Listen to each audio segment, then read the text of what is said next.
I could tell. Oh, you heard it? From the last one. You heard some? Okay. I've never heard a podcast with that many lulls. Distractions? Yeah. Yes, it's not good for people that can't I mean, I get distracted easily, and so I can see how it would definitely be, difficult to listen for somebody who's. But I don't care. I like the naturalism. Yeah. Yeah. So I waited for you. I didn't order. Do you? Do you have a few minutes? I do need a minute. Sure. I'll take a coffee though. Coffee? Thanks. Did you order? No, I was going to wait for you. I think we should start. I haven't had a meal with you in how many years? We should start this podcast with a 10-minute silence of me trying to decide what to order. I like lulls. There you go. Thank you. I might have to go to the restroom at some point because I drink a lot of coffee, and so when I'm gone, you can talk about me. I just leave it on. You can talk about. I was hoping you were going to bring that to the restroom with you, as a matter of fact, because that's what I'm going to do when I have to use it to really get that naturalism and honesty happening. So. I'm just trying to figure out the art of drumming. That's all I care about. Aren't we all, Ken? Really? We all? You? Remember when we used to take lessons from Murray Spivack?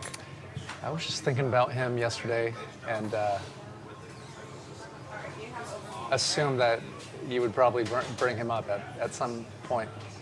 Yeah, it's a part of that, your journey through drumming. Yeah, he had a very clean studio too. Not only a masterful teacher, but a very You're right. OCD. I never thought about that. To cleanliness. Did he ever? And that's what I was thinking about. I wasn't thinking about his master skills. I was thinking about how fucking aesthetically clean his studio was. It's like you could lick the tile. You're right. Do you think that he showed up beforehand and got the Windex out and a little soft rag? I think he was too old by the time that I took from him to actually do that. He must have had a maid service. So on me... So I'm listening while I'm trying to figure out what to order. I'm just going to throw all this at you.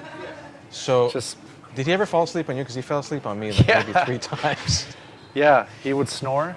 What did you do? I'd be in the middle of stick control page, 20 on exercise, 34, and he'd be sleeping, and I'd look at him. And, how long did you play? And what did you do? I played number 64 for about 15 minutes, I think, at one time. Yeah. It screwed me up because I couldn't do those things too long as it was, and so when he'd fall asleep, I'd look at him and I would kind of wait and sort of act like it didn't happen, hoping he'd wake up on his own, which would happen sometimes.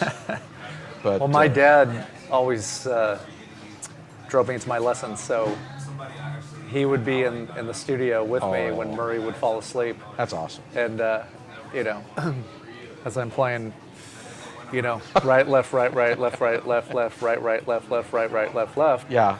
I would hear.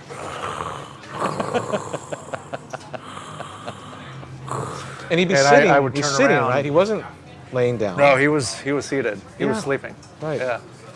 But man. What can I get for you guys? Can I get the Popeye omelet? Popeye scrambled, breakfast potatoes, okay? Yeah, that's fine. Toast tortillas or biscuit? Do you have a corn tortilla? I do. And for you? I'll do the soy chorizo scramble with corn tortillas. Potatoes okay? Potatoes are good. Yeah. Thank you. Guys, my pleasure. So Kelly and I thought this should be called a podcast from the potholder. I know, I love it. Yeah. As many times I've been by here, I've never eaten here. They have 7 of them in It's a chain, right? Long Beach, okay. California. Okay. 7. But this is the closest. To your house. Yeah. Right. My house in Compton, that is. Right over. Yeah. There's some good skate parks right over on there. the border of where I live in Compton. Yeah. I see over here some flight attendants over here. From Compton. Back to Murray. Yeah. Yeah. So he would sleep on you. He did. Not on you, but he would sleep. You know, he wanted me to sleep at his house. I mean, he wanted me to sort of take care of him at some point. Yeah. He got really old. He was looking for... I always wondered what he did during the phase that I took from him, because he wasn't married. He lived by himself. I wonder if he was a lonely guy, or if he had friends, or... I mean, he had friends, but... He did. Was it friends, like, just as students, or did he have, like, friends He had some of those. that were still living? Did you? You know, what I witnessed was, I was the last guy, so he would, if he kind of liked you, he'd make you the last guy. Or if you had a car. You didn't have a car, so you weren't the last guy. So I'd be the didn't last drive guy of the day. I was And so I'd drive him to farmer's market, and we would buy some corned beef cabbage. Fairfax. Yep. Yeah. Now And the then- Grove. And then, which was near where he lived. And because he lived in those apartments, or like the only apartments at that time in Los Angeles that looked like you were in New York. Yeah. They're still there. There's right by La Brea Tar Pits. Right. And so then we go up to his place, you know, and I would eat dinner with him after my lesson. And he had some friends. I remember he had a telephone, and he had me, because I did some graphic arts, he had me somehow make the numbers larger. He had this thing about he couldn't see anything on white paper with black letters. It had to be black background and white letters. Is that right? Maybe it's his phone book. Ah. I like how that looks aesthetically. Yes. Better. Right. Yeah. And then he had other friends. He had some friends. He had people that would visit his apartment, but not when I was there, from what I hear. Yeah. You know. Huh. Some lady friends. Some lady friends. Special ladies. But but he told me great stories about, you know, Fred Astaire and Yeah. His, audio engineering, you know. Yeah, his plaques and awards were pretty. I mean, at the time, I didn't really have the impact that it does now, looking back in hindsight. But yeah, he was just. He's a heavy dude. Yeah. Yeah. Accolades for days. Did you ever go to his apartment? You and I Chuck? went to, yeah, toward the end, I was studying at his apartment, and then prior to that, his studio, not far from his apartment. I remember the studio. Yeah. So I started there, and then we ended up at his apartment. At that time, did he have the Academy Award on the television set? Do you remember I think that? so. Yeah. I just remember there being a lot of Academy Awards, Right. and I don't know if he just had one or what, but just a lot of plaques and a lot of accolades. Well, you were like, how old when you studied with him? I want to say 6th grade, so that's- maybe 10. Yeah, that Yeah. makes sense. That's about when I met My you. dad used to pull me out of school to drive up to LA, which was the best part. It's awesome. Of it. You're loving that. My kids would love that. Yeah, but I, as you know, didn't really get the lesson, and because I was so young. Right. It was hard for me to comprehend fractions, and Right. he was throwing a lot of math at me. Absolutely. And he would also remind me that the only reason I'm here is because of my dad. He used to tell that to me too, And my, about you. my brothers. So that really built up my self-esteem. self-esteem? Yeah, really helped me in that respect. Do you think Murray built up anyone's self-esteem? No. But it's different when you're 10. When you're 10. Because you don't understand what self-esteem is. Right. But I hope I'm not painting him to be a bad man. It No. was just I was different than other people because I was so young. Yes. Taken from him, so I was extra frustrated because I didn't have the comprehension. Yes. That makes sense. But I finally got it after years of persistence and Yes. studying with him. And I think he told you, hey, the kid he's finally getting it. That's And exactly. You have a great memory. I remember because I remember when I remember because you told me did. ad nauseum. he was Yeah. always, because he'd always say, "Oh, the kid's driving me crazy." Oh my God! If it wasn't for his father, I'd kick him out. Yeah. And then He would call me the faker too did? because What was that? He's like, yeah, you play your dad's jazz band, you just fake your way through it. You can't read. That's so Can't read music. But even beyond his bullying tactics, I just thought, okay, he's a cranky old man, and this is funny. And he's trying to actually motivate you. Yeah.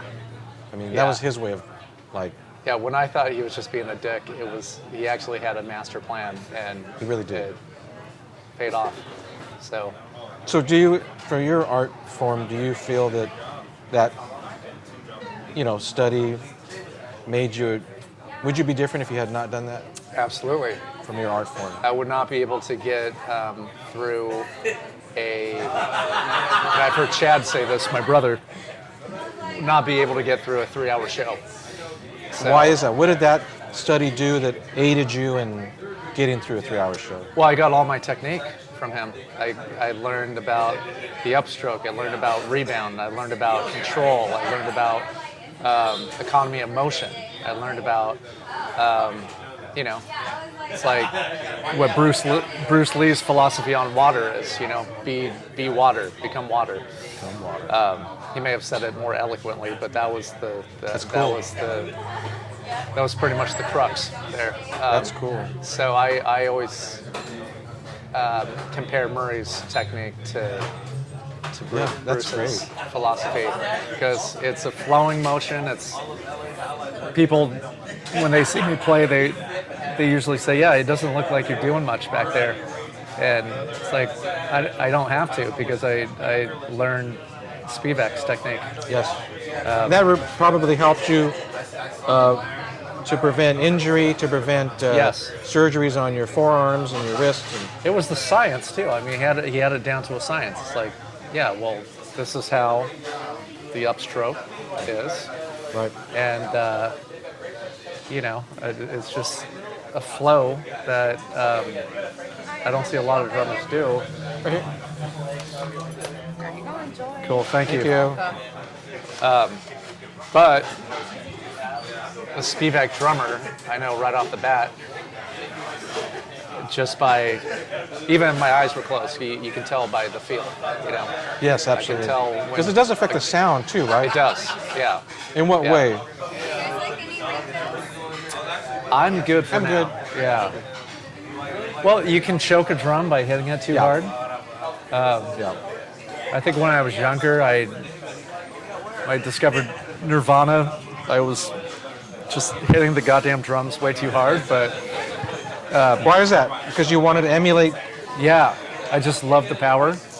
But then I realized, wow, it's actually choking the drum. I can, Yeah. and that's not to say Dave Grohl plays his drums too loud. No. But, I think there's a time and place for.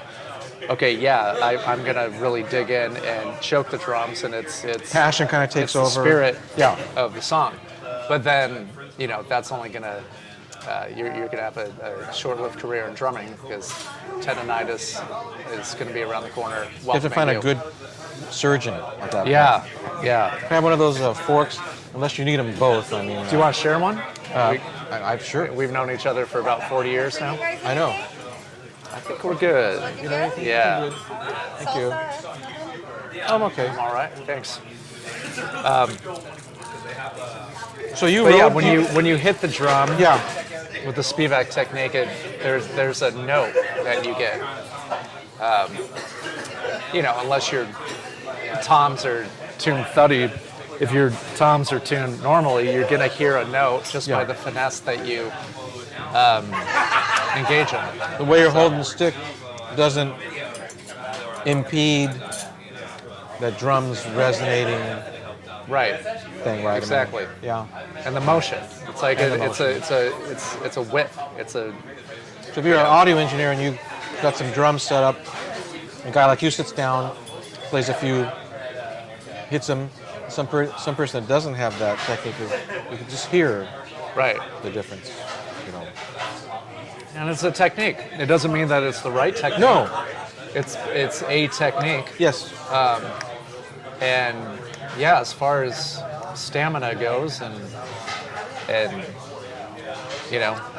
knock on table, knock on iron, I haven't had any problems. You know, That's awesome. None of my brothers have either. My dad hasn't had any wrist problems because of Murray's technique and wisdom. So. That's awesome. Also, Chad did a 7-hour tutorial for Drum Channel on the Spivack method. He did? Yeah. I gotta check that which out. I haven't seen, but yeah, you could get it at Drum Channel. Shameless plug. Well, yeah. Murray was the man. He was. This is really good. This is exactly. I was just talking to a guy from the band Love Canal. He's a skateboarder. Well, that paints a lot of pictures in my brain when you say Love Canal. Right? Yeah. Old punk rock name. And he wanted to eat at a place just like this in Huntington Beach. which is Really? yeah. So is that a thing? You did, or We did. He wanted to. Okay. Yeah, and so is that a thing with people that are on the road a lot? Like, food is important to you guys? Yeah, I try and eat as healthy as possible. I'm 41 now, so I grew up. It doesn't seem possible. You're 41. I grew up. I know. How old are you? Like 75? Yeah. Now? Yeah. 74. 74. Okay. You're not 75. Are you? Are you 75? I'm 73. What's funny about that is that I'm trying to convince the podcast that you're 75. I am. I'm sorry. My dad died at 74, so I'm a year over. Beat the odds, Kim. Yeah. Food is important. Yeah. For someone on the road? For someone that grew up on fast food, and I thought I was invincible when I was younger. Okay. Just eating the number 4 at McDonald's, quarter pounder with cheese, Yeah. Royale with cheese in France. I didn't know about nutrition, and then I started. And then I got a girlfriend who taught me about nutrition. The one from Walt's Wharf? Well, that's now my wife. But Yes. So the one before. Oh, the one from the Beach Boys' next door neighbor. Yes. She started analyzing my diet and letting me know that I'm pretty much a loser for eating so Wow. much. You tell her she's a little bossy? That's kind of a bossy thing to do. It was good at the beginning, and then it just went south. But you anyways. got the nutrition thing. But yeah, she instilled this whole nutritional part, and then I started becoming aware of just how bad I was eating. And then I met Kelly, my wife, and then she just pretty much reinforced that. I feel like I bumped you. Did I bump you? Oh no, I don't think there was any brushing. No, So sorry. we're good. Sorry. And yeah, so I know Kelly's very into that. she's pretty much a nutritionist and eats vegan-esque and cooks very healthy. So she's got me on a good regimen, and I just Did you know you're eating here with me? I just Did know. you know you're eating this? Yeah. Well, yours is actually Well, not so bad. I went for the soy. I actually like chorizo. Yeah, It doesn't really taste that different than chorizo. but they claim because of how it's manufactured that it's not good for you. Well, maybe it's the bad oil. I'm still subscribing to it though. What did you order? Mine's the Popeye. I like spinach because I think I'm one of those people that's kind of low on iron most of the time. I get a little shaky if I don't have a little protein and spinach. Yeah. Have you gone to a nutritionist, Kim? No, I'm gonna have to talk to your wife about that. Yeah. Maybe get some free nutritional advice. I'm always looking for tricks on how to eat better. I actually feel better if I eat better. I don't. Which is actually true. I don't crash off my energy. Yeah. I don't have problems with my stomach or whatever. Like when I eat good. And I'm a carnivore, but when I choose to eat red meat, it's usually like a lean fillet or just a leaner meat. A lean fillet, is that actually enjoyable? It is. It is? Because you just camouflage it with A1. I love A1. But with the right chef, you can really enjoy the right fillet. Like a pepper sauce or a nice what do you call it? Béarnaise. Nice Béarnaise sauce. Yes. Feel like a cook. Béarnaise. Reminds me of Bunny Burnell. It's a French name. You ever see Bunny? I did a podcast with him recently. Yeah. Did he get out a bottle of wine by any chance? He wished he would. Yeah? Yeah. I'm too old for that. I can't. If I drink a glass of wine, I'm going to take a nap. How was Bunny? It's good. Married to this something people. She's a singer and lives in. Let's see. What is the name of that? Oh, it'll come back to me. Somewhere out there. Is he still married to the No. who Not used married to be Emmy anymore. his He's got a new one. bass student? Yeah. Maya Peoples, something Peoples. Same old Bunny. Yeah. There should be more men named Bunny. He's I know. He's the only Bunny that I know. He's the greatest. Yeah. Could you imagine if I had another son? Bunny Wackerman. Are your boys playing the drums? They are. Yeah. And they're doing great. They go to School of Rock once a week. It's a music school in Orange County. So they do that once a week, and then Chuck, Papa Chuck, teaches them every Sunday. That's awesome. Yeah. What a great teacher to have. Yeah. And they get to have quality time together. So the opposite of Murray Spivack teaching you. Yeah. There's no bully tactics. Nicest man in the world teaching you. It truly is. My dad has to be the nicest guy in the He's world. like one of the greatest guys I know. Your dad. Yeah, just shines of altruism.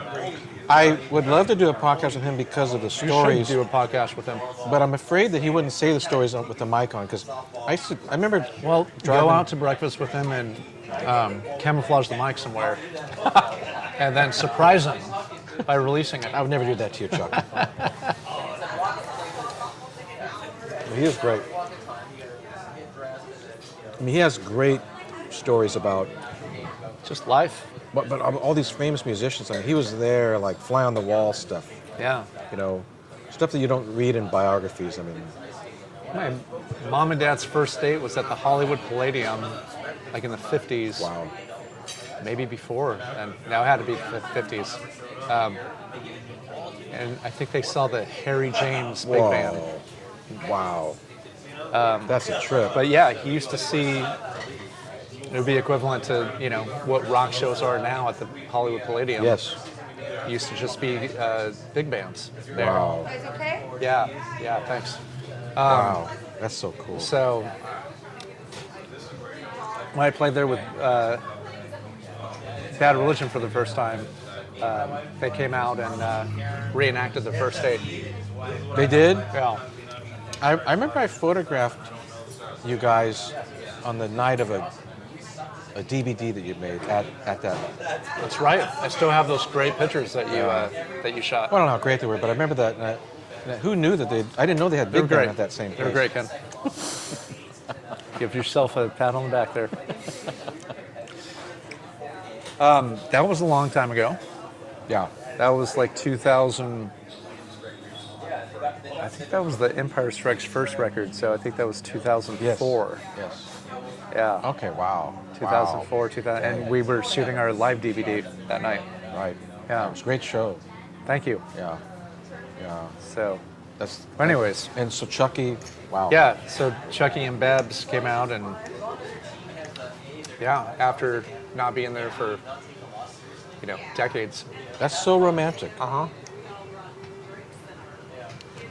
Epitomized romance. Now, I encourage you to stuff your mouth full of food as this podcast goes. So I'm just what do they trying to call be. it? ASMR or whatever. You heard about this? I'm just trying to not have the listener puke while listening to me chew and eat. So I'm a loud chewer. When's the last time you were on a skateboard? With my kids, maybe 2 months ago. Yeah. Did you do an I ollie? still have my longboard that I used to cruise around. Oh. It's actually the longboard that I skated to Walt's Wharf On the fateful night? on that fateful afternoon It was a day. Okay. back in 2003, and that's where I met Kelly because of that longboard. Wow. But you so graciously gave my sons a couple skateboards that they Oh, still right. have and use. We'll give them some more. I got a bunch of them. They're bigger now, so they'll need larger ones. They do need larger boards. Hint, hint, nudge, nudge. I got them. I got so many in the garage. I'm trying to clear it out so that I can. Do you still sell those decks? No, but I probably have. I want to get one of those Hasoi boards because it reminds me of my youth. I don't know. I might have an autograph one that you could have. Really? Yeah. Yeah. The I'm big not- hammerheads. That's the one you had.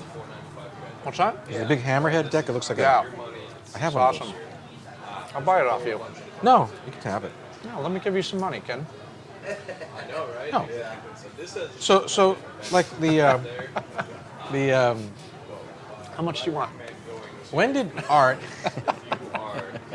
when did you become an artist on the drums? How does one find their voice on the drums? Like you studied, you have great technique. It doesn't hurt you. It lets you play forever.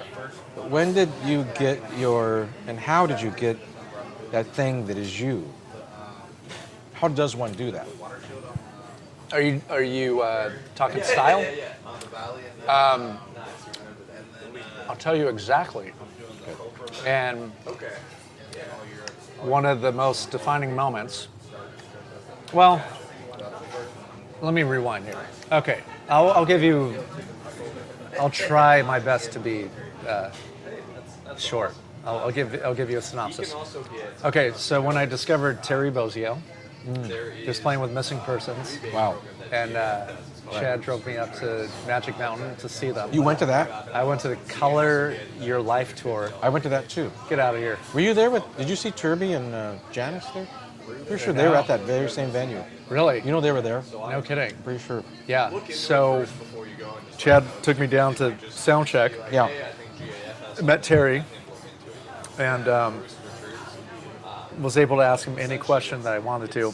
And the only question I asked him was, what type of shampoo do you use? Want to go 7-Eleven? Because I was not only enamored yes. by his playing, but I was also enamored by the visual. His persona. The whole deal. Absolutely. To me, Yeah. Terry to me was the David Bowie of drumming. Absolutely.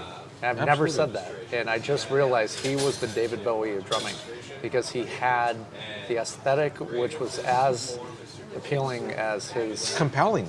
Yeah, it's very compelling. He put sheets around his drums. Right. He gave a shit, you know? Like the whole presentation was, I'm like, I'm in. Right. Okay, so he was a huge game changer for me. And then, so I just emulated what he was doing for a while. And then, Which was what? How old were you and what was it that you didn't put sheets on I was young. I know if you didn't put sheets on your drums. I was young. I was like 7 or 8. Wow. And then simultaneously, I was obsessed with Motley Crue too. I remember that. Joined their fan club.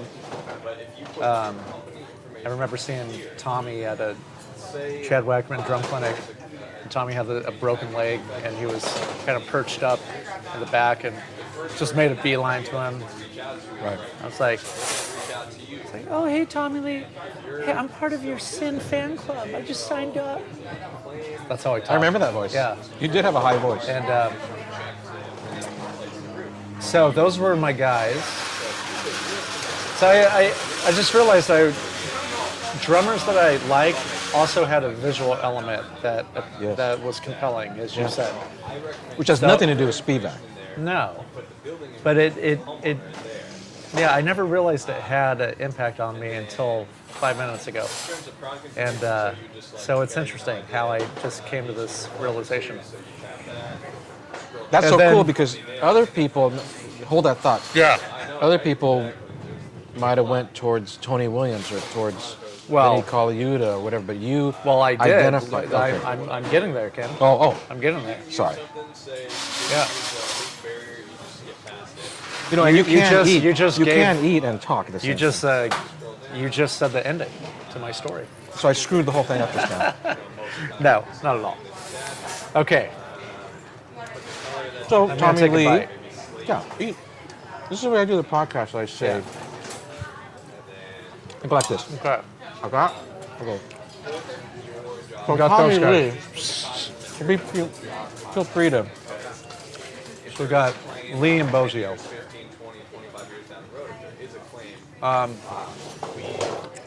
And then Buddy Rich entered the picture during that time. Did you get to see him?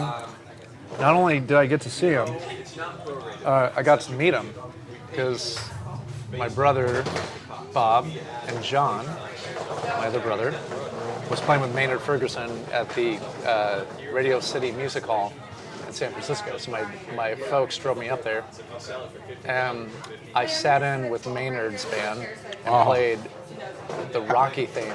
Dun, Oh, dun, I dun, remember dun, that dun, song. dun, dun. I had the record that song was on. So I sat in with Maynard Ferguson, played the Rocky theme, and Buddy Rich was playing after Maynard. Okay. And so Buddy was at the bar and he heard me play. I played the song, and then someone goes up to my dad and says, "Hey, Buddy wants to meet your son."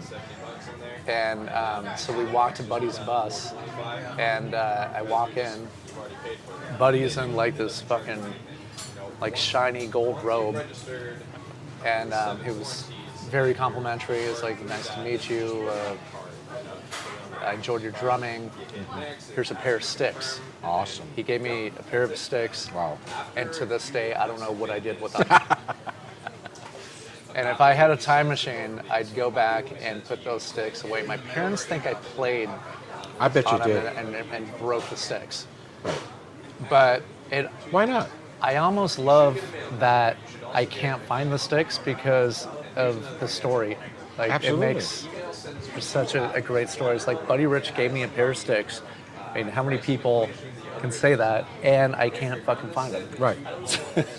I mean, why would you? You're so young. Yeah. And to you weren't materialistic. It didn't mean much. It doesn't. Yeah, I was doesn't. too young, and I was down with Motley Crue at that time. Right. Yeah.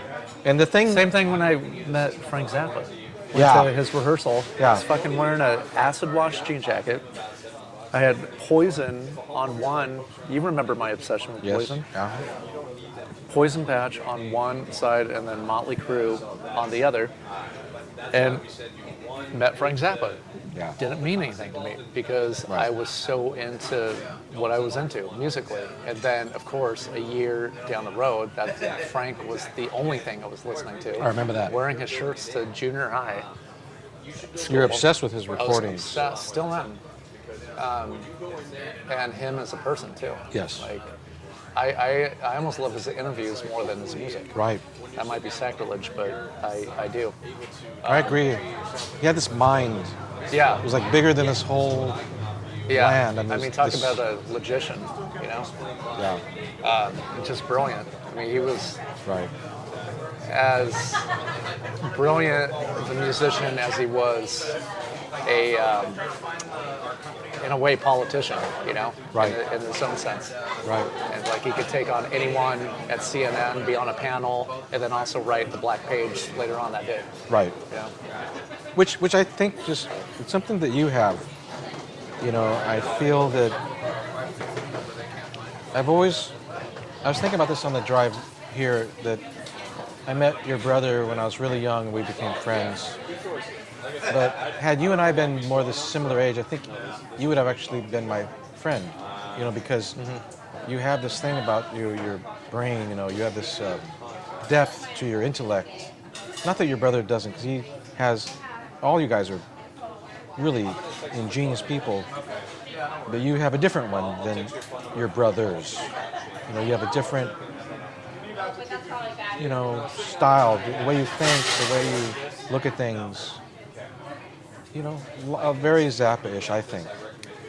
Well, we all kind of went down different paths. Yes. I mean, not only musically, but, I think, yeah, we're similar in some ways, but then very, very different in others. in other ways. Yeah.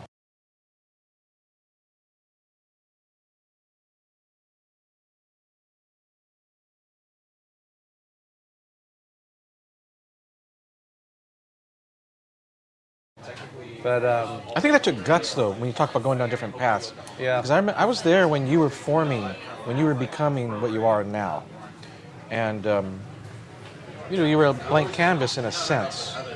And then you chose this path, which was very bold to go the path you went, especially from the family you came from, just because they're the fusion, blah, blah, blah, blah, blah, Sure. blah. And you saw this thing in another place, and you made this beautiful music in that genre, and you didn't apologize for that. You didn't. It was completely unapologetic because I loved it. I'm like, wow, look what I discovered. It wasn't like, oh, look what fusion record I discovered. It's like I had that under my belt and I digested that and wouldn't be the drummer that I am today without that progressive element. And, and it's great to have that bag of tricks to grab from. To expand my vocabulary as a musician, but then when I discovered metal and punk rock, I'm like, okay. You found your home. Yeah, and the ethos behind it all too. It was like, the self-expression and, what's punk about an individual is not conforming to the flock. Yes. So I socially growing up, I had a hard time. So once I found these people, I'm like, okay, I'm home. These are my people. Yeah, I can relax now. So. Right. Don't you think that it's possible that genre of music is in some ways more challenging in the sense that it's so wide open? Meaning that if you go into fusion or something like that, jazz or whatever, it's sort of already the system, already these rules. Right. This kind of prison. Whereas with rock and roll, it's kind of wide open. It's kind of like if I gave you a bunch of money to make a record, you could really do anything from like Kate Bush to the Plimsolls. Yeah. Or what I don't know all the rock, but what you're allowed to do is way broader. Yeah. Which I think takes guts, doesn't it? Well, but then you have guys like Jaco Pastorius and Tony Williams who said, no, I'm gonna shift the paradigm here. That's true. And I'm gonna put my rock socks on right now. And that's true. I remember Tony Williams listening to Metallica before he died. I believe it. Yeah. I think Greg Bissonette was taking lessons from him, and Greg asked him, well, who have you been listening to? And he said, oh, I'm really into Metallica. Mm-hmm. It's like, okay, this is the guy that played in Miles Davis's band. Yes.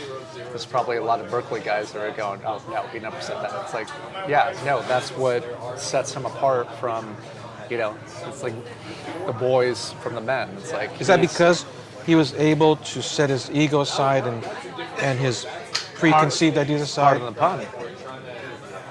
Ego. Mm-hmm. Yeah. Yeah. Because I know that when I got to meet Tony a few times because of Bunny.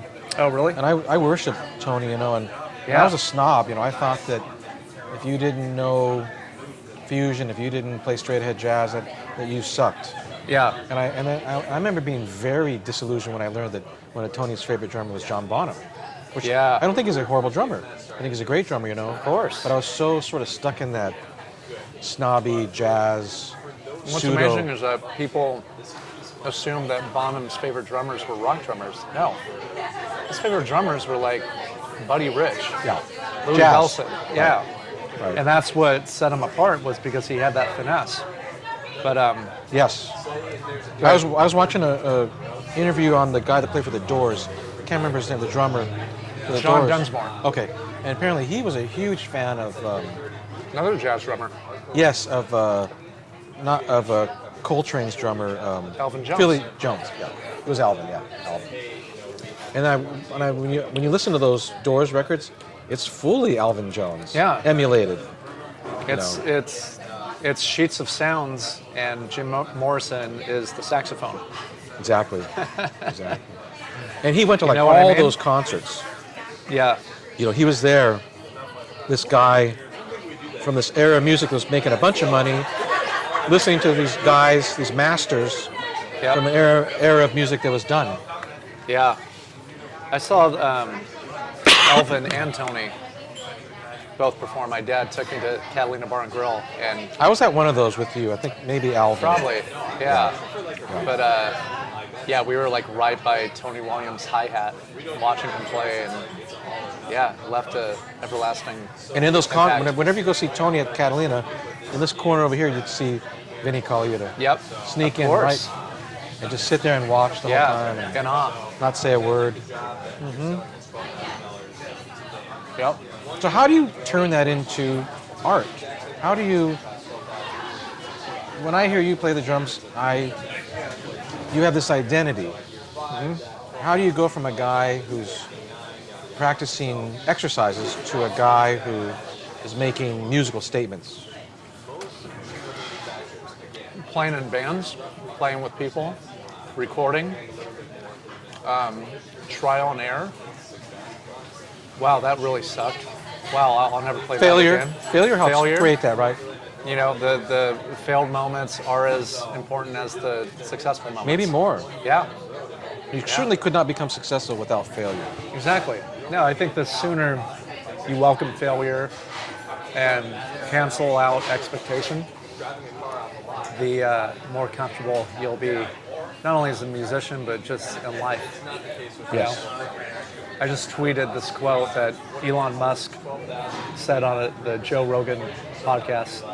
He said, happiness is reality minus failure. Pretty good. Yeah. It's pretty good. Yeah. So, I like that. yeah. Guys leave boxes or are we still kind of picking? I'm still picking. I'm still yeah. working on this. I'll take some more coffee. Thanks. Yeah. Did you? You just have Yeah. to, I think, just do your best to throw, the fear element out the window and the ego away and just play with people. Like this weekend, I'm playing with Steve Vai. Really? On Friday for a benefit show. And at first, I wasn't gonna do it. I was gonna make up some excuse Yeah? because Why would you not want to do that? I think because of a little bit of fear. Why?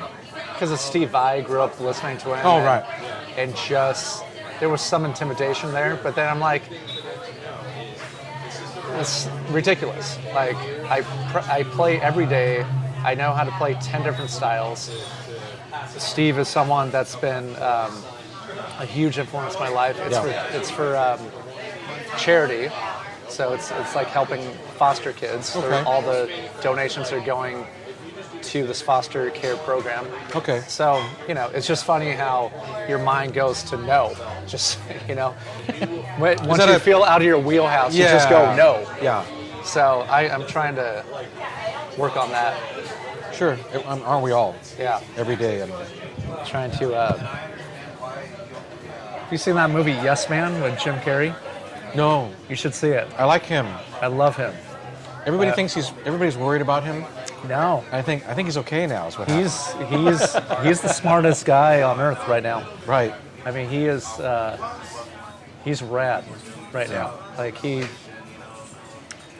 I heard him in some interview and he made some statement like if something about success and how anyone that thinks success is going to make you a million % happy should get successful Yes. and get a bunch of money Yes. and fame and then just realize Doesn't do anything. how depressed you'll be if that's your end game. Yes. Because Yeah, talk about a shattered dream, and he's been through a lot of therapy and a lot of coaching, and man, Isn't that he's in a good spot right now. isn't that some level of a reason why people aspire to fame? Is because we don't feel good about ourselves. Yeah, they think it's a substitute to. Or a fix, maybe even. Yeah, or a gateway to happiness, but more money, more problems. Yeah. Right. But yeah, but then look at him now. I mean, he has $1 billion and he's happy, because he figured out how to navigate through all the bullshit. And I don't think his mindset was ever. I want to be the most famous guy in the world. I think he wanted to be known, but now that he realized it's not everything that's cracked up to be, he's, through philosophy and through kind of putting himself in a different lens, or seeing himself through a different lens, he's now able to go, there's no me. That's what he always comes back to. I thought that was interesting, yeah. I don't know what that means, but then I do know what it means. Like, I know what that means inside, but I can't verbalize what that is. Yes. So, What do you think about that? I think it's in your own life. Do you feel that identity is real?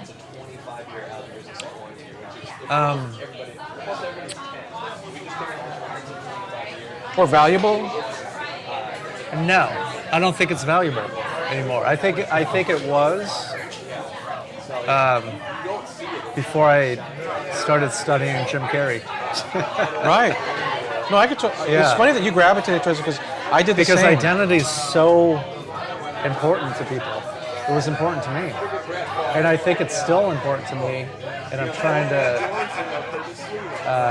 move away from that. It's a bit of a prison or a shackle, isn't it? Identity. Yeah. This phone. This is not the new phone, but if this were the new phone, it's called, which is great. Currently, the new iPhone is called XS. XS? XS. Oh, yeah. Got it. And if you got the new phone, they say that you would get an actual hit of dopamine from having that phone. Yeah. And then in 2 years, which is interesting, in 2 years after having that phone, it would actually give you some misery. Yeah. The very same phone. Yeah. Like, I just bought a nice car. Yeah. And I had a Jeep for Forever. like almost 20 years. Yeah. And I was fine in it. Yeah. And I didn't care about getting a new car, but the check engine light came on and I came to terms with reality. Okay, this is now becoming a death trap. And so I bought a nice car, and I love it. I'm just like, when I'm in it, I'm fucking high as a kite. But then, and this was about a week ago, and I still love it, but now I'm just not loving it as much, and it's kind of similar to the analogy that you just used. It's like, okay, well, a year from now, it's just going to be a car. A year-old car. It doesn't mean anything. It's materialism. But yeah, it's interesting, and I saw a friend go through this, but I have a friend who's very successful, and he's in one of the biggest bands in the world, and has a lot of money, and went through a divorce not too long ago, and I just noticed he was spending a lot. Just, he got I think a girlfriend that didn't become his wife, and he was kind of going through this gray period, and he was just spending, like, he'd buy 10 guitars online, and as an attempt to feel numb or and fulfilled somehow? I think, I should ask him, but just as an observer, I just noticed, wow, that's interesting. That that he's doing this because I think there's a void somewhere in his life, whether it's with the current relationship that he's in or something, but he was using materialism as a transitory fulfillment. Yes. Transitory being the key word there. Yes. But now he's in a great place, and Yeah. still one of my best friends. But it was just interesting to observe how he would go there and just how easy it is, when you're in that position. But yeah, it's bullshit. Yeah. When you were telling that story, it made me think of one of the reasons that I love you so much is that you have this great ability to find your center. How do you keep that? How do you keep that with all of the things that you go through with your job and career? Well, it definitely sways, I feel like today I feel great. I feel centered with you, your good friend. Yeah. Asked me to be on this podcast. Like, I woke up looking forward to this. But then, and I already practiced 2 hours today. Got up at 5 a.m., so I feel good about that. Yeah. But some days I just, you don't feel centered. like I have to pay bills. Like, and I don't get to be creative and have to do domestic shit or take care of things that don't really fulfill me, as opposed to spending time with my family or writing a song with my band or, being a musician or writing, like that's my perfect day, not dealing with, So creativity drama. fuels this ability to be centered. Yes. Yeah. But I think people try and chase balance Interesting. too often. And That becomes a stressful endeavor. That becomes an obsession. I got to go to this yoga class. I got to spend time with this person. I got to go,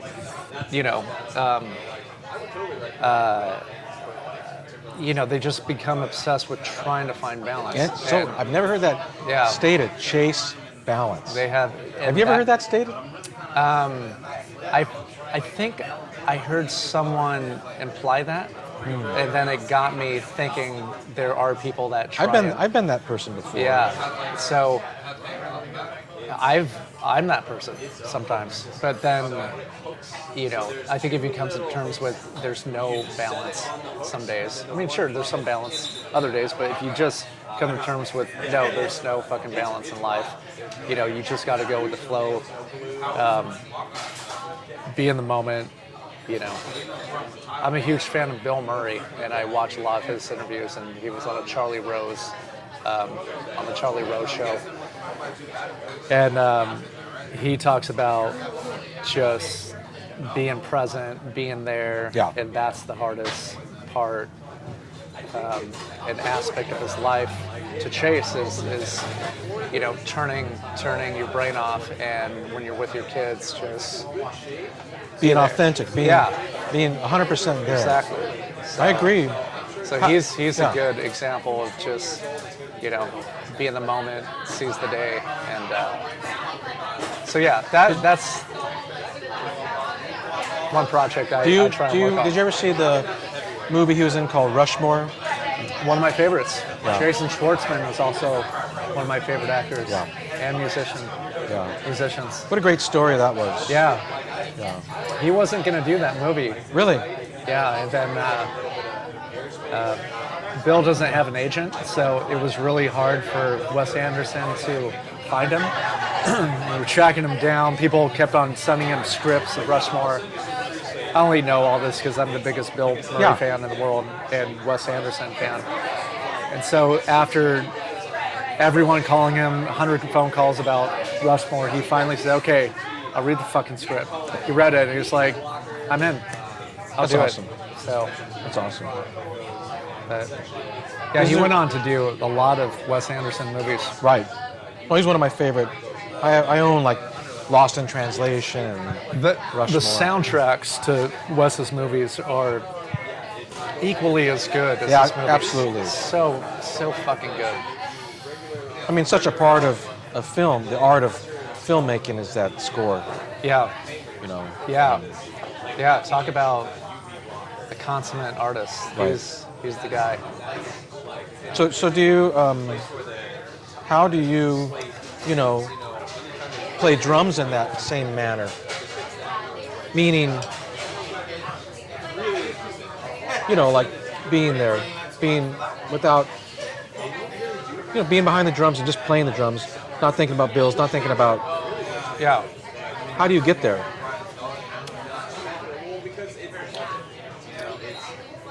I think I was thinking about this the other day, and because I've been asked this question before, and Okay. walking the stage, you know, you have these scenarios like, oh, fuck, we're playing that new song tonight. For me, it's still being the new guy in Avenged. It's like, okay, there's a lot of new oldies but goodies that I'm playing. So you start thinking, gosh, I hope I don't fuck up tonight. I hope I don't fuck up tonight. Really? And then, yeah, sure. I mean, like on the last tour, we played like 4 or 5 new songs I've never played with the band before. So it's just this weird, like negative thinking that races through your brain. And I know I'm not alone in it, because you just want to do the best job you can. But then I counter that as I'm walking to my drum kit with, stop it. Stop it, you lunatic. Say that. I say, stop it, you lunatic. I don't say lunatic, but I say stop it. Yeah, yeah. So you're trying to interrupt that Yeah. thought process? Yeah, it's just this crazy negative voice that goes, oh, I'll take some more coffee. Thank you. So after a few minutes of painting the worst case scenarios in my brain, and I just finally get to a place where before we go on stage, we're all together. And Yeah. we all, you know, fist bump and you know, it's a good moment. Okay. You know, we all have each other's back. We're all supportive. We all love each other. And then at that moment, I'm like, everything's okay. Because we're all in this together. And, you know, I've done my homework. If I miss a fill, fuck it. Whatever. I've never seen that happen, but okay. I'll take your word It's for happened. But yeah, I think it's just the perfectionistic. it. That's a horrible thing, right? Perfectionism. Yeah, that sucks. It's nothing but misery from that, don't you feel? Or you ever thought about that? I mean, because I'm a perfectionist and Yeah. it's never given me anything but misery. Sure. Well, that book that you recommended to me, Feeling Good, Yeah, has really it helped talks me. about that, right? Yeah. Right. That I love really, that book. That really dismantles the perfectionistic. That mythology that we all have. Yeah. Do you think the thing about walking up to stage and thinking about, oh, am I ready? Do you think that's like an artist's? I think because we care a lot. And don't some artists sort of back themselves into corners in order to sort of Back themselves what? into a corner in order to basically create sort of a hyper focus to sort of slap yourself into attention? That's like me. You know what I mean? Like I do that. I don't talk to anyone before. I mean, if I do, it's very minimally. I have my routine. I'm on my pad. I'm running on my pedals, and I am focused. I'm like, I get into my world. that and- zone. Yeah, and I have a great routine before I go on. That I stretch. I do yoga. I do, you know. I'm not totally mute. You know, we'll kind of laugh, whatever. But I know what I have to do in order to get to the place that I want to get to. You're almost you know? like a actor getting into character. That's exactly what I am. Or an athlete trying to take on, you know, some Olympic marathon. Right. And with our style of music, some tempos are athletic and Right. So yeah, but it works for me. Yes. Because it I'm not going to be texting or talking on the phone before an hour before I play. I'm like, okay, this is what I have to do. This is what works for me. That's so cool. Yeah. That is so cool. I mean, and when I've seen you play, it shows. I mean, because You haven't been out you bring to a show in a while. Yeah, but I mean, I've watched you play most of your life, and you have an enormous amount of focus. Like I never feel worried that rhythmically anything's going to go wrong when you're on the stage. Well, thank you. Which is such a stark contrast in some of the styles of music you played in the past, because I've been to a lot of punk concerts where the drummer was much less reliable rhythmically. Not that it was bad. Funny how our genre is known for that. But yet you're still punk rock. Yeah. Well, punk rock has taken a magnificent turn for the best with just better punk drummers, Josh Freese, Travis Barker. So I think guys like that, it really set the bar high, for drummers to practice. Right. But even in the 80s, there was great, Fear's drummer. That's true. What's his name? Something Sticks? Spit Sticks? Circle Jerks drummer, Lucky Lair. Yeah. Phenomenal. Bill Stevenson from Did you ever think of creating a name for yourself, like Lucky Sticks? Or, No, because Brooks Wackerman sounds like a fictitious name. Why? Why does it sound fictitious? Because it has the word whack, man, and I whack things. So I never thought I would say that in my life, but yeah, I whack things. When I joined Avenged Sevenfold, people thought Brooks Wackerman was a fictitious name. That's awesome. Who wasn't familiar with my That's awesome. prior work? So I didn't know that. Yeah, That's awesome. Wow. To me, that's a very normal, because I've known you guys so long. It It probably doesn't hit you. No, not like, at all. Not at all. So what is this is the last question. Because I know that you came here to eat and you've barely touched it. I hope I'm not making you good. nervous. No, I feel good. What do you get when you're playing, and I don't care who you're playing with, when you're playing and it's at its best and you're in the moment and it's just sort of happening, what do you get out of that? Euphoria. Yeah. If I'm not thinking, which I don't really think that much when I play. I mean, unless there's, a unrehearsed song that comes up, then I have to think. Yeah, I think you just kind of get into the zone where my favorite shows are like improvisational ones. So if I try something and my guitar player looks back and smiles, right, or my singer looks back and smiles, I'm like, great, I just created something that is working. So because it's spontaneous, because it's real. Spontaneous, yeah. You're not. It's and I come from an improvisational background too. Right. So, if I can enter kind of like a jazz mode, even though I'm playing metal, Yeah. in the sense of improvisation, and I feel loose enough and confident enough to go there. That's my ideal night. Not something that I've practiced a bunch that I can play perfect. That's fine, but it's the times where I take a chance, take a risk, and even if I fall flat on my face, whatever, I tried it. That didn't work. We'll try something else tomorrow, So, Isn't that the funny thing about improvisation is that in order to do that, you have to be so relaxed, so centered, so not thinking. Yeah, it's hard to get there sometimes. Yeah. Or if you have tension in your life or an argument with someone, you take as much as you try not to take that to stage, it's with you. you know, and you're not gonna be a comfortable dude up there, you know, if you have Other thoughts. yeah, if you have other thoughts. So I think if everything's good in other aspects of your life, you're gonna have a great show. Right. So You know, I you used have to. to clear. You have to clean the slate. You have to clear the mind. Is there, you know, when I played in Shoot the Moon, this is going to give you a little time to eat. During a set, I think I'm good. Actually, I'll just maybe like an inch. it's amazing how much coffee he can drink. Yeah, thank you. I just have more than one cup. You are? Yeah. All day long? All day long. Really? Yeah. Wow. I I'm impressed.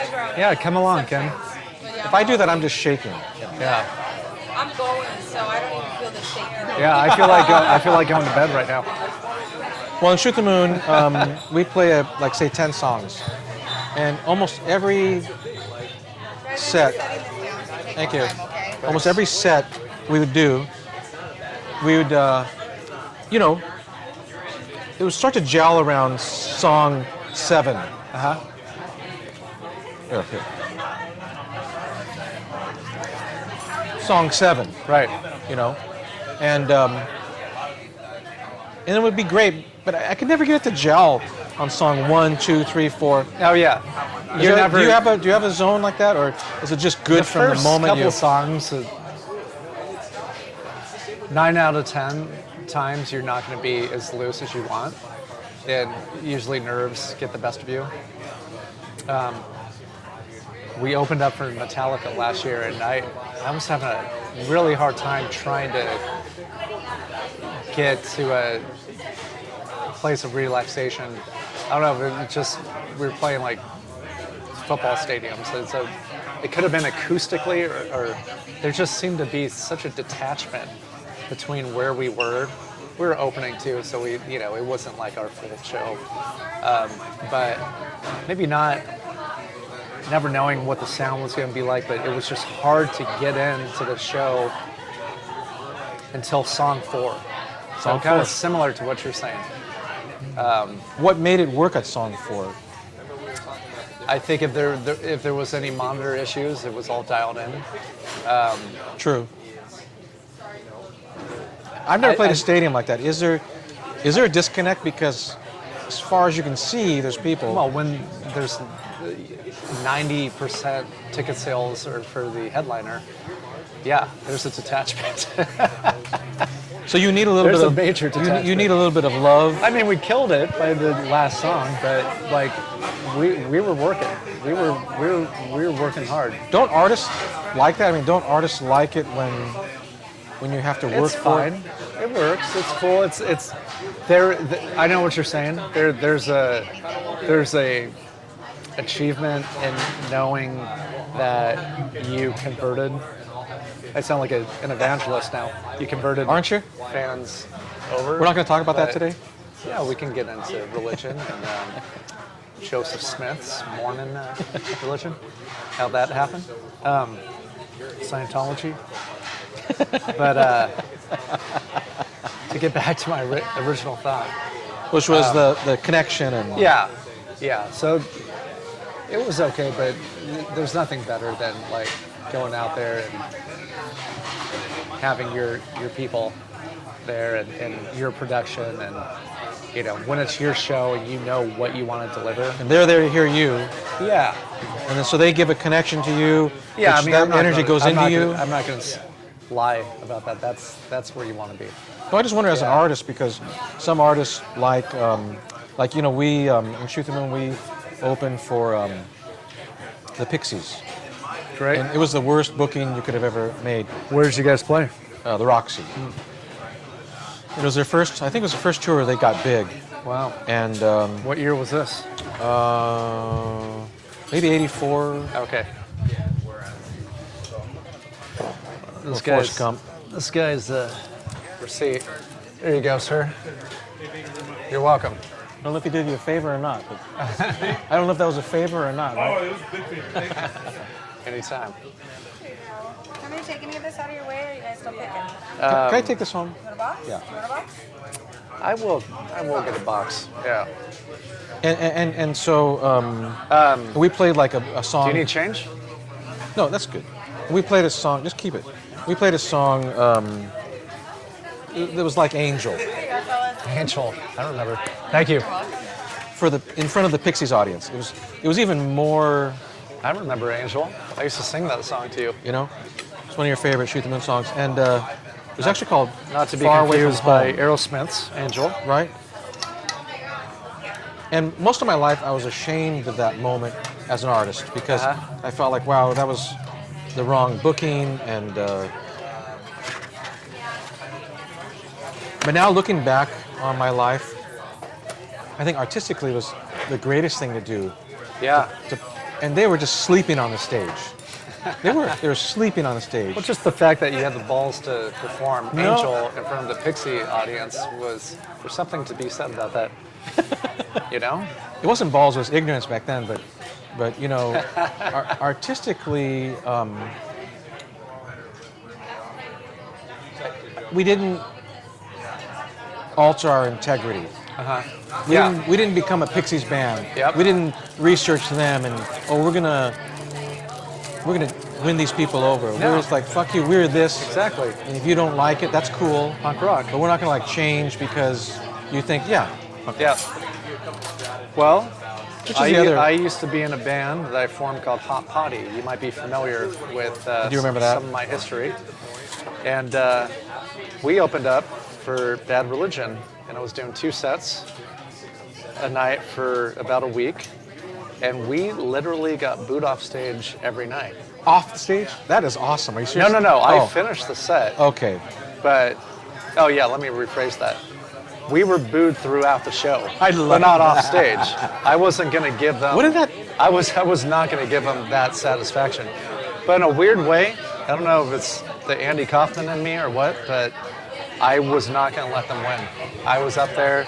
I was like an infantryman, just standing my ground, and sure. Thank you. And my whole credo was, we don't sound anything like the other band that Yes. that you're going to see me in, and this is what I've created. And if you don't like it, you can sit down. But you know, your booing is not going to affect me at all. Right. So.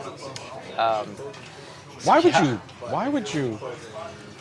That I'm sorry. It's I mean, almost like it was like a, I don't know. It was like, I don't know. It just kind of fueled me to even want to, you know, kind of push the knife in Okay. even more. It's like, okay, so if this is how you're going to react, I'm going to do a keyboard solo for you, and it's going to last 10 minutes. so defiance, defiance, which is punk. Yeah. I mean, what trips me out is that I learned about Genesis from It's a very punk childish. rocker. I mean, yeah. Yeah. But back then, I was trying to figure life out. I mean, back in the '80s, back in the '70s, when I was exposed to punk, those guys taught me about like Genesis, the band Genesis. They taught me about like Not biblical. no, Okay. but they were the most open-minded music listeners that I'd ever met. Yeah. They didn't dress like everybody else. You know, they were not afraid of different things. Yeah. It's so strange that at a punk concert that would happen because even if they didn't like it, like, why act like a brat? I mean, I don't even get that. I don't even understand how that even happened. It's funny because what punk rock stands for is individualism Yeah. and freedom of expression.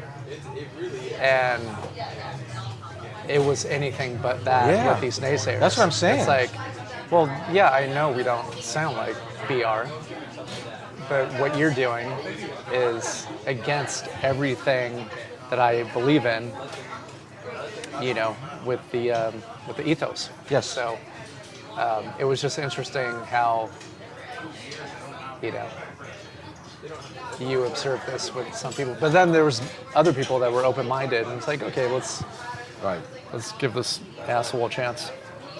So, Yeah. I mean, yeah. That actually, I I know. remember Hot Potty opened up for the Vandals. It Yeah. was like, it was the most torturous show we've ever done. Why? My mom was there. It was the first time she saw me get booed off stage, and she was in tears. She just like could not understand what was going on. Oh, And yeah, that definitely left a indelible memory in my. did you my believe? brain. Did you authenticate what they were doing? So you somehow believed it? I mean, why would that hurt you if you felt like you were doing what you wanted to do? Oh, I wasn't hurt. Oh. I felt bad for my mom. Oh, yeah. It was another day in the office. Like, oh, cool. Like, I'm going to play another show and not win. Right, Awesome. right. Bring it on. Which is punk rock. Because I enjoyed what we were doing and I believed in what we were doing. And all my favorite artists were guys that weren't accepted. Right. Which that was a great band, by the way. doing something different. So, Your band, Hot Potty, as well as the Kidneys. thank you. But so I have another last question. Yeah. So did punk rock, and maybe we've already answered, but so did punk rock create a prison for itself in that you should dress this way, you should listen to this kind of music, you should approach the guitar in this way, approach the bass in this way? For some genres in punk rock and the subgenres, yeah, you got your homogenized punks Rules. and then Punk rock with rules. you have Bad Religion or Minor Threat. Or Minor Threat created the straight edge movement. Oh, cool! I can make music without getting drunk and being promiscuous and not smoking and be hyper focused. Okay, so they created a movement. And Bad Religion. Most of the guys in the band, including myself, look like school teachers in it. It's like, okay, well, we're aesthetically doing something different, which is us. And making some great music, Yeah. So yeah, those are the trailblazers, and I was proud to be a part of that too, Right. because there was no other band that sounded like us, Right, right. So, Yeah. That's cool. Well, I think I've exhausted our hour. this was fun. Yeah. We should do this every day. We'll have a part 2 someday. Yeah, we should do like a 20,000 hour podcast and then release it next year. I'm going to turn this off. Okay. We can actually talk about Good night. real stuff now. Yeah, Okay. this is when it gets good. I gotta take it.